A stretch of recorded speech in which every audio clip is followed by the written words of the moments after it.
네, 오늘 공부 7번째입니다. 신학과 하나님의 나라. 신학과 하나님 나라 84쪽입니다.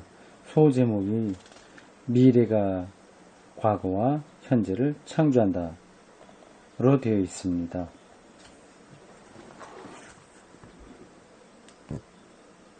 보겠습니다. 이 결론은 아마 이 소제목을 얘기하겠죠.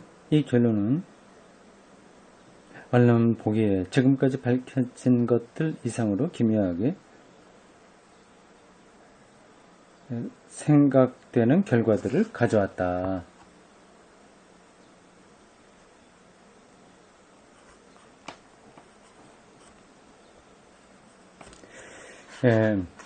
만일 모든 피조물의 미래가 모든 것에 공통되는 하나의 보편적인 미래라고 한다면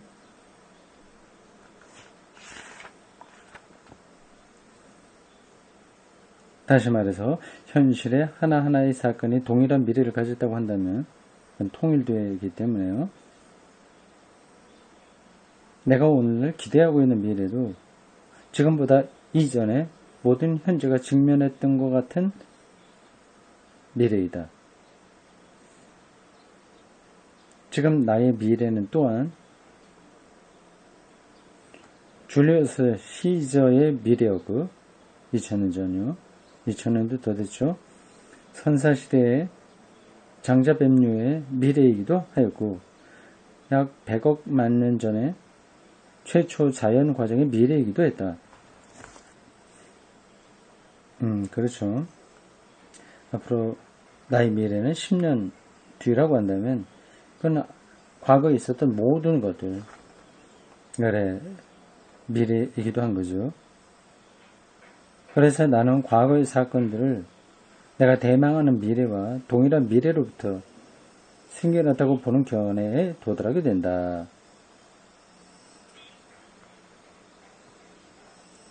그리고 물론 그 과거의 사건들은 이전의 사건들을 유한한 미래였다.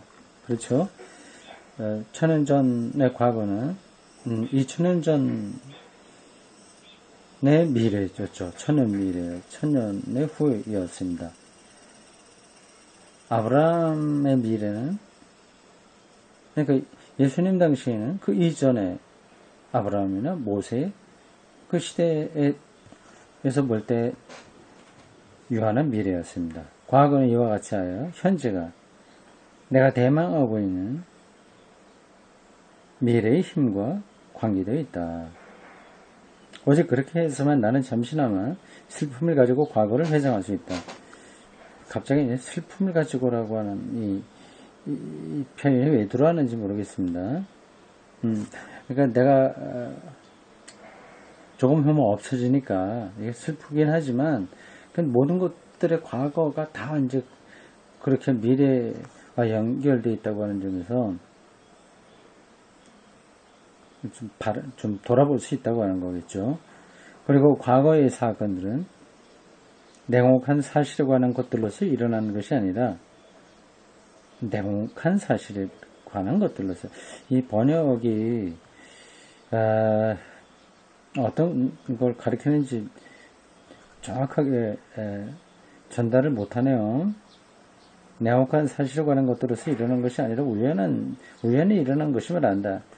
그러니까 빈틈없이 딱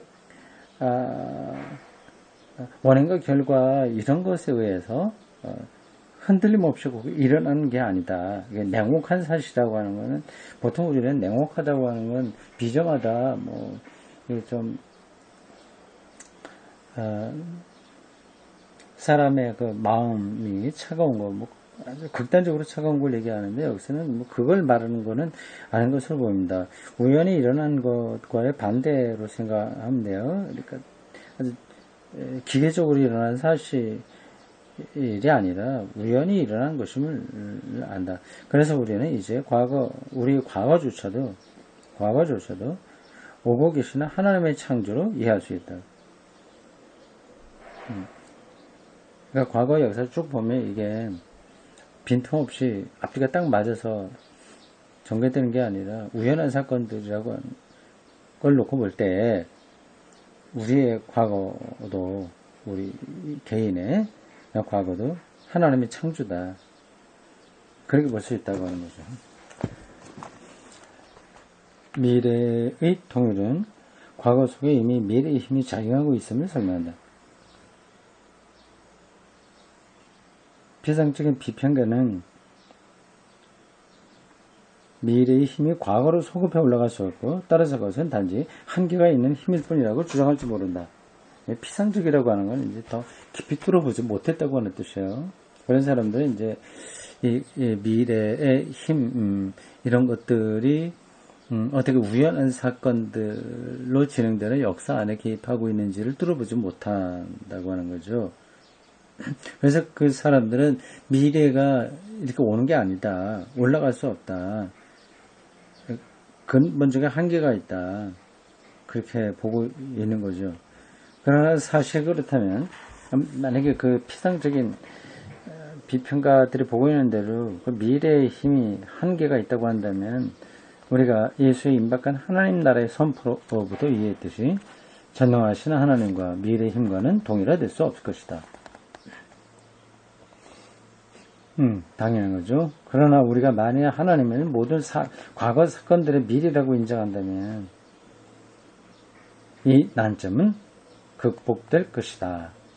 하나님은 과거로 하여금 유한한 미래와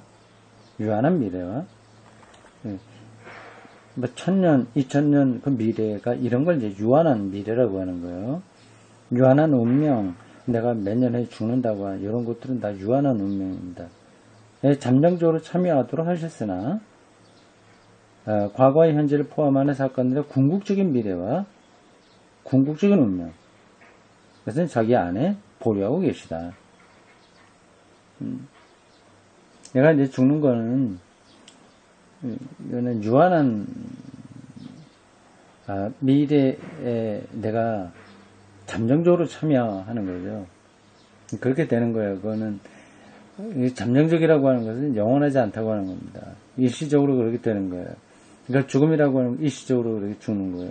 죽어서 우리가 무로 사라진다고 보통 얘기하는데, 근데 무가 뭐냐 하는 것도 더 생각을 해야 되겠지만, 일단 그것은 아닌 겁니다. 잠정적으로 그러한 유한한 미래 속으로 우리가 들어갈 수밖에 없으나 궁극적인 미래, 궁극적인 운명이라고 하는 게 있어요. 이게 파넨베르크 표현입니다. 그 성서적으로 보면 그건 종말인 거죠. 우주의 종말. 궁극적인 종말이죠. 근데 그 차원에서 본다면 내 죽음이라고 하는 것도 잠정적인 미래에 속하는 거예요. 근데 이 궁극적인 미래와 궁극적인 운명은 하나님이 자기 안에 아직 감추고 계시다, 보류하고 계시다, 이렇게 말하고 있습니다. 조금 까다롭죠. 그래도 이제 이런 쪽으로 자꾸만 생각을 해야 신학에 깊이로 들어갈 수 있습니다. 이 신학에 깊이로 들어가는 것은 단순히 신학적인 정보를 많이 안다고 하는 것을 끝나는 게 아니라 신학적으로 사유의 힘을 가는 것뿐만 아니라 실제 신앙의 능력으로도 오게 됩니다. 그러니까 우연성, 그리고 열린 종말, 하나님의 그 인격, 그 미래 통일성, 이런 것들을 우리가 조금씩 알아가면, 지금 우리가 쭉 공부하면서 경험하듯이 자유로워지잖아요.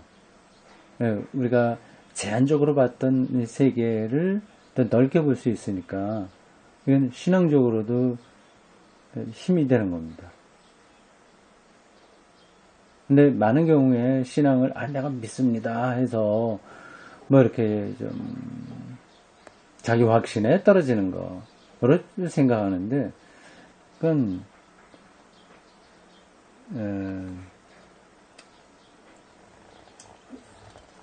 뭐 의미 없다 이렇게 말하기는 힘들지만 수준이 낮다 이렇게 얘기할 수는 있습니다.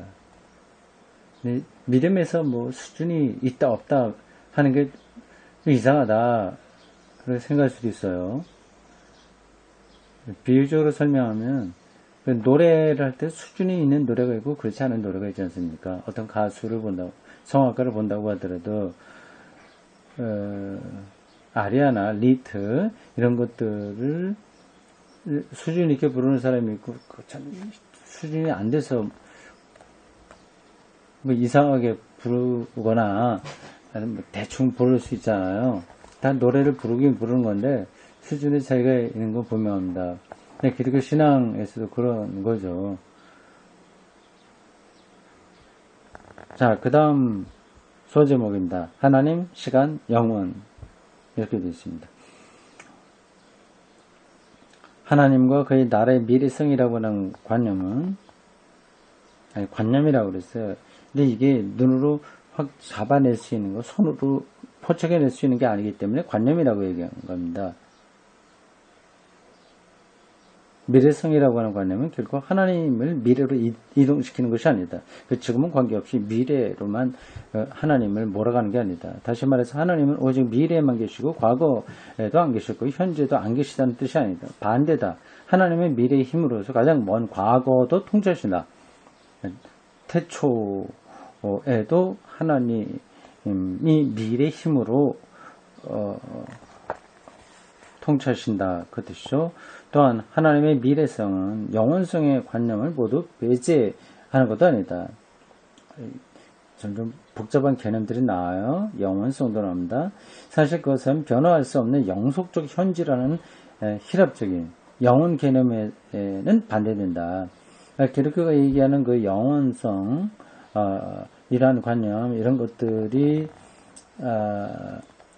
배제되는 것은 아닌데, 무한한 현재 반복이라고 하는 헬라 철학의 영원 개념은 아니라고 하는 거죠. 우리는 영원이라고 하더라도 그것은 계속 운동하는 거예요. 앞으로 가는 거예요. 그러나 헬라 철학에서는 현재 안에서 동일한 것의 영원한 반복입니다.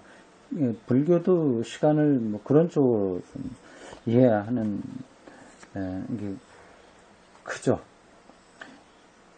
이런 의미로 플라톤과 파르메니데스는 무시간적인 영혼을 생각했다. 이게 헬라 철학의 시간 이해입니다. 무시간적 영혼.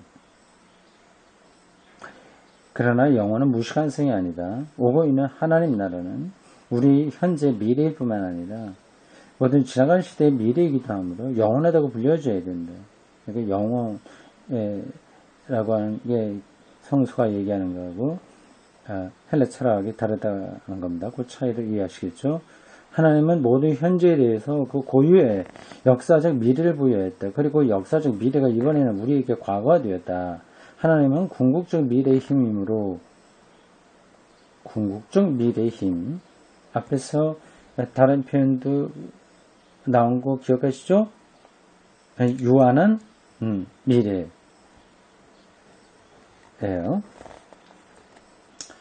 미래를 유한한 미래와 궁극적 미래를 이렇게 구분해서 볼 수 있습니다. 미래의 힘이므로 하나하나의 단독적 사건의 그 실제적 역사적 미래를 부여했다. 과거와 현재에 관련해서 하나님은 자기를 영적적으로 그 자신의 종말론적 미래로 후퇴시키고 계시다. 까다롭습니다. 넘어가겠습니다. 하나님의 본질 자체가 시간을 포함하고 있다. 헬라 철학에서는 시간이 없어요. 무시간적이에요. 근데 성서가 이야기하는 하나님의 본질에는 시간이 포함됩니다. 이렇게 움직임이죠. 운동성이 있는 거죠. 그런 게 있으면 어떻고 없으면 어떠냐. 그런 질문도 가능합니다. 그런 거 아는 거하고 기독교 신앙하고 무슨 상관이 있냐. 그렇게 생각할 수 있어요. 그게 뭐 그게 다 별로 필요하다고 생각하지 않은 사람들은 몰라도 됩니다. 근데 필요한 사람들이 있어요. 하나님 나라의 미래에서만 하나님이 존재한다는 진술이 명확히 첨된 것이 될 것이다. 그러나 그때에는 그 진술이 언제나 참이었다는 것이 분명해질 것이다. 그 절박한 힘에 있어서 오고 있는 하나님은 이미 가장 먼 과거의 미래였다. 표현이 참 멋지기도 하고 어렵기도 합니다. 오고 있는 하나님은 이미 가장 먼 과거의 미래였다. 그는 또한 창조 이전의 무의 미래이기도 했다. 네, 창조 말입니다. 물리학에서 말하는 빅뱅이라고 할 수 있어요. 무죠. 그 이전은.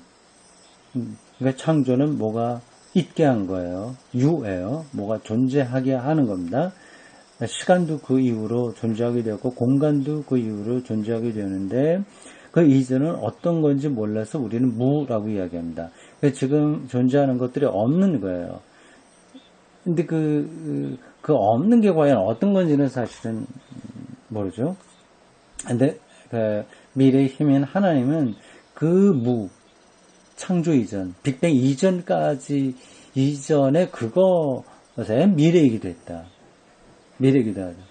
즉 하나님이 미래의 힘으로써 그것까지 통치하신다고 하는 거죠. 그러니까 기독교가 얘기하는 하나님이 대단하죠. 그걸 어떻게 하냐? 지금 파넨베르크가 설명한 이 하나님의 미래의 힘이고 무의 미래이기도 하다고 하는 이 말이 정말 기독교적이냐, 성서적이냐, 그걸 어떻게 하냐, 증명할 수 있냐 그런 질문이 가능합니다. 그건 일일이 대답할 수가 없어요.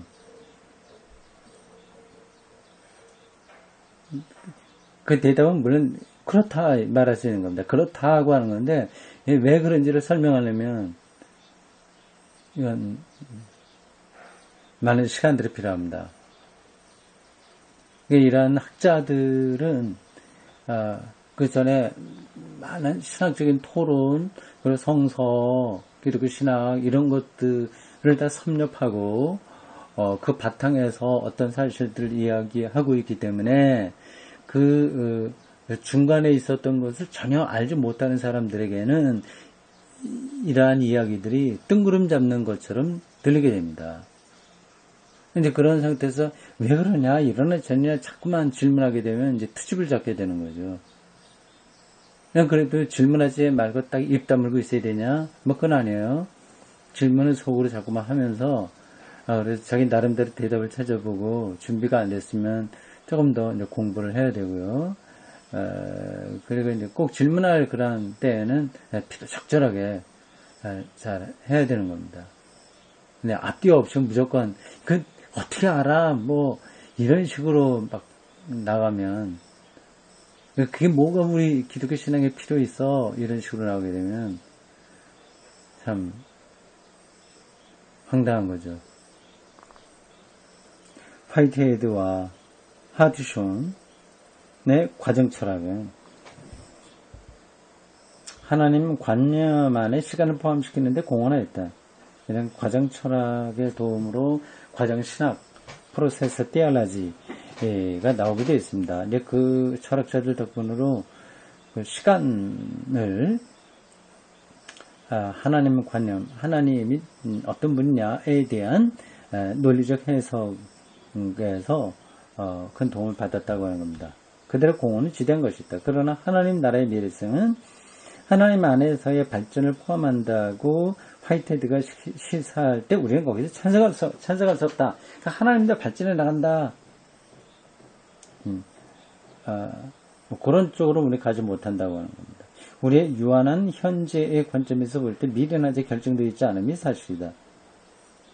그러므로 시간의 운동은 확정된 진리가 어떤 것인지 될 것인지 또 하나님의 본질에 관한 진리가 어떤 것이 될 것인지를 결정하는 데 공헌한다. 그러나 그리고 여기에 화이트헤드와 기독교 신학의 차이점이 있는데 미래에 있어서 진리가 될 것은 처음부터 지금까지 진리였다고 하는 것이 밝혀질 것이다. 진리가 이렇게 발전되어 간다는 그런 입장이라는 겁니다. 이 과정 철학에서요. 시간을 아주 깊이 있게 이해해서 그 시간 안에서 진리, 하나님, 신을 이해하려고 한 겁니다. 그래서 시간을 끌어들였다고 하는 점에서 그러니까 무시간적인 차원이 아니라 아주 시간, 이건 가고 오고 하는 힘을 가리키잖아요. 그런 점에서 과정 철학에 많은 도움을 받았지만, 그러나 미래에서 진리가 될 것은 그건 곧 하나님이죠. 미래의 힘으로서 하나님인데, 그분이 미래의 참됨이라고 한다면 그건 처음부터도 그런 거지. 시간과 더불어서 그래 발전해 나가는 것은 아니다. 그죠? 그래서 하나님에게 또한 하나님에게도 또한 기타 여러 유한한 실제에서도 해당한다. 유한한 실제. 하나님을 얘기할 때는 유한한 실제, 리얼리티에 해당된다. 하나님은 그 자신의 미래성 안에 있는 자로서, 자신의 미래성 안에 있는 자로서 과거의 모든 순간에 현재하였다. 하나님은 과거에 있었어도, 미래에 있었어도, 과거에 있었어도, 미래에 있었어도 자기 자신인 자로서, 이게 원어로 어떻게 되는지 모르겠습니다. 자기 자신인 자로서 나타나실 바로 그러한 분이다. 근데 이게 하나님이 불변성 그런 것들 얘기하죠. 그러나 하나님은 되어짐 가운데 계시는 분이라고 하는 것도 옳고요. 조금 예민한 문제입니다. 하나님이 옥황상제처럼 딱 어디에 자리 잡고 딱 있다고 하는 게 아니라 미래에 자기를 다 드러내시는데 그때까지는 우리가 부분적으로만 그분을 알게 돼요. 그래서 이렇게 발전돼 가는 분처럼 느끼지만 그러나 그러한 분으로서는 온전한 진리라고 얘기할 수 없다. 과거에 완전하게 미래에 완전하게 자기를 드러내서 진리가 되는 분이라고 한다면 이미 과거에서도 그런 분이어야만 된다고 하는 겁니다. 이 논리가 화이트헤드의 철학과 구별된다고 하는 점은 미래의 존재론적 우위라고 하는 것이다. 미래의 존재론적 우위. 미래가 존재론적으로 우위에 있다. 이 미래의 우위성은 오고 있는 분으로서의 하나님 관념 안에 명백히 나타나 있다.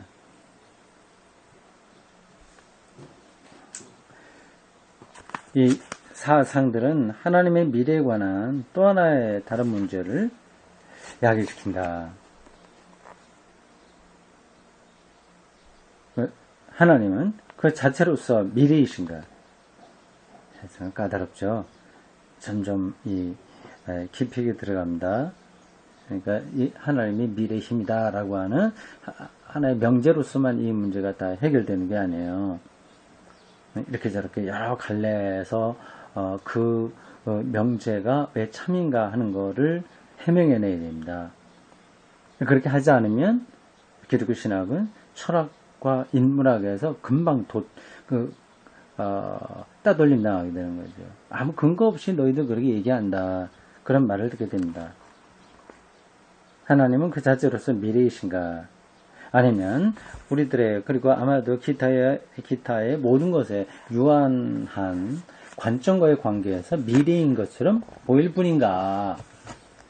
분명히 미래라고 하는 관념 자체는 미래라는 관념 자체는 과거나 현재에 대해서 상대적이다. 그래서 미래의 힘이라고 하는 것은 단지 하나님께서 자신을 시간에 매인 인간에 관계시키는 방법에 불과하다고 주장될지도 모른다. 그러는 것은 옳지 않다. 우리는 한 걸음 더 나가서 하나님을 그 자신에 있어서 미래의 힘이라고 말해야 한다. 이것도 정확하게 원서 표현을 모르겠어요. 그 자신에게 있어서 이게 어떤 철학적 의미가 있는 용어로 보이는데 헬라 철학에서 나오는 대자적이라고 하는 게 아닐까 싶은데 즉자적, 대자적, 즉자, 대자가 있지 않습니까? 즉자는 그냥 그 있는 그대로 그거 딩안지 라 독일어로 해요. führ지 뭐뭐를 위해서 라고 하는 전치사로 표현하면 좀 다른 의미가 되죠. 변증법적 의미, 이런 것들이 포함된 게 대자적이라고 할 수 있습니다. 그렇죠? 측자적인가? 이것도 헷갈리네요. 나중에 제가 확인해서 다시 한번 말씀드리겠습니다. 즉자와 대자 요 표현인데 이 문장이 바로 그거를 갖고 있는지 아닌지를 확인할 수가 없어요. 그냥 대충 넘어가죠. 그 자신에게 있어서 미래의 힘이라고 말해야 한다. 이렇게 말하는 이유는 하나님이라는 관념 자체가 하나님 자신을 넘어서 미래가 존재하지 않는다는 것을 주장하고 있기 때문입니다. 하나님은 궁극적 미래다. 궁극적 미래다. 그것을 하나님을 넘어서는 미래가 없는 거죠. 그래서 다음으로 하나님의 순수한 자유로서 생각되어져야만 할 것을 시사한다. 왜냐하면 자기 자신 안에서 그리고 자기 자신 밖에서 미래를 가지는 것 외에 무엇이 자유인가? 하나님은 그 자유 안에서 그 자신에 대하여 현재가 되고 또 지나가 버리고 하나님이 그것의 미래였던 그 모든 것을 자기에게 현재가 되게 하신다.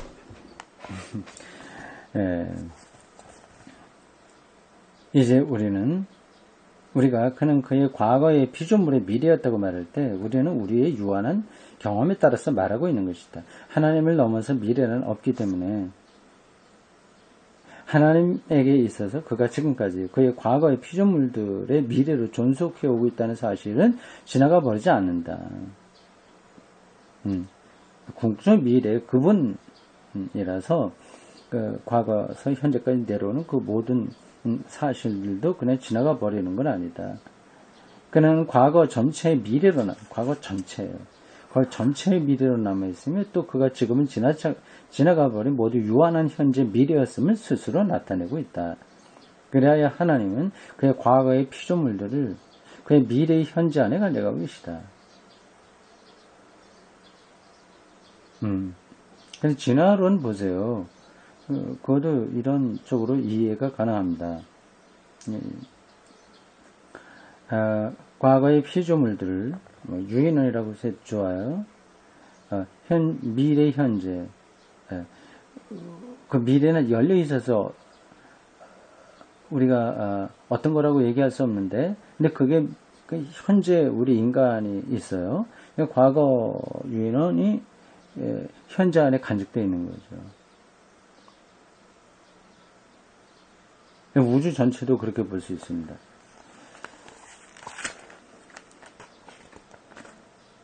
이제 우리는 실합적인 영혼의 개념으로 돌아와서 오직 종국적인 미래로서 존재하는 분에게 있어서만 전적으로 포괄적인 현재가 의미 있는 관념이 된다고 말할 수 있다.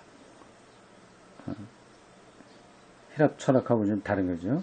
힐합 철학이 영혼이라고 하는 것은 모든 것을 포함하는 이 현재를 의미하는 것이었다. 그래서 영혼의 관념은 우리의 고찰에 있어서 무시되지 않는다.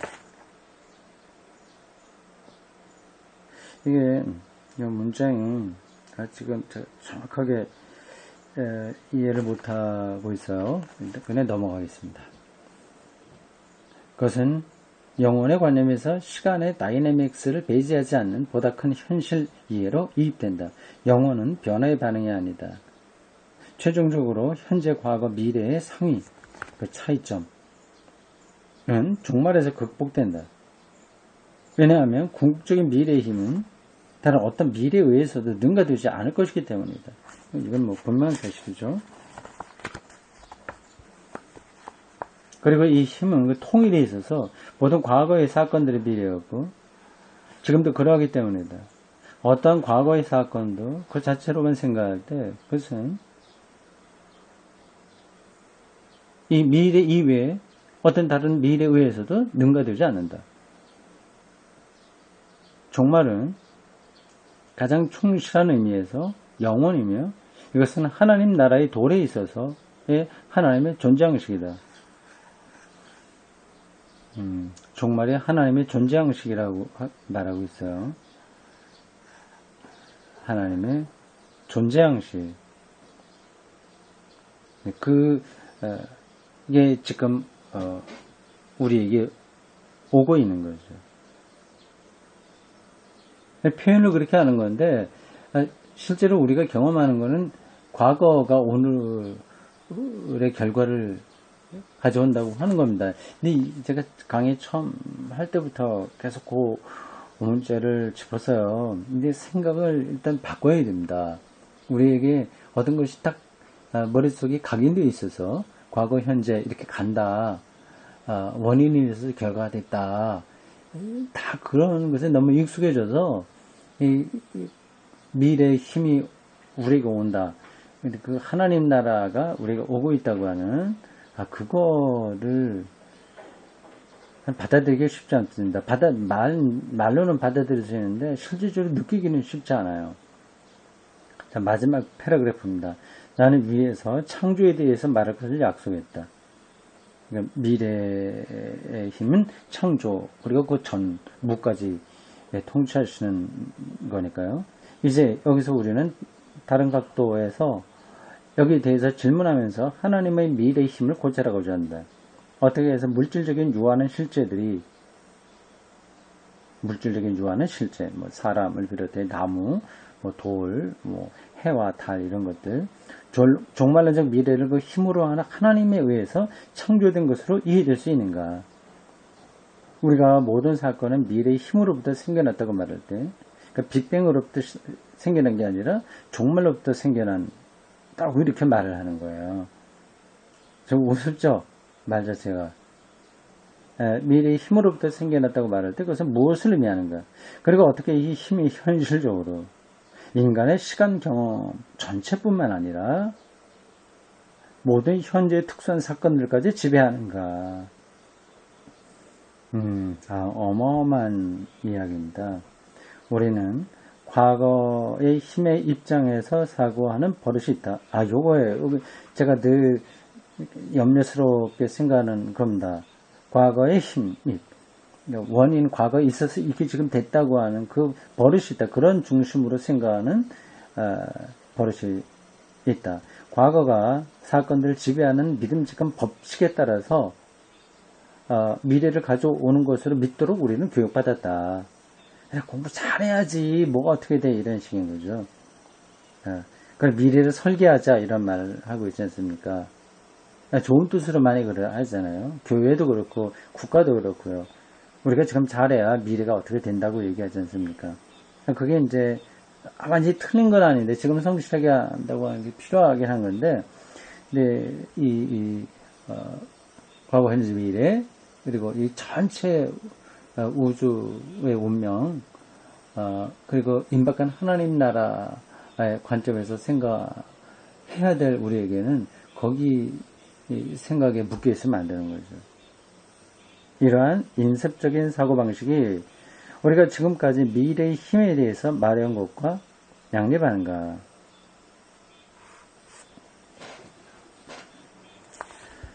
네, 여기까지 하겠습니다.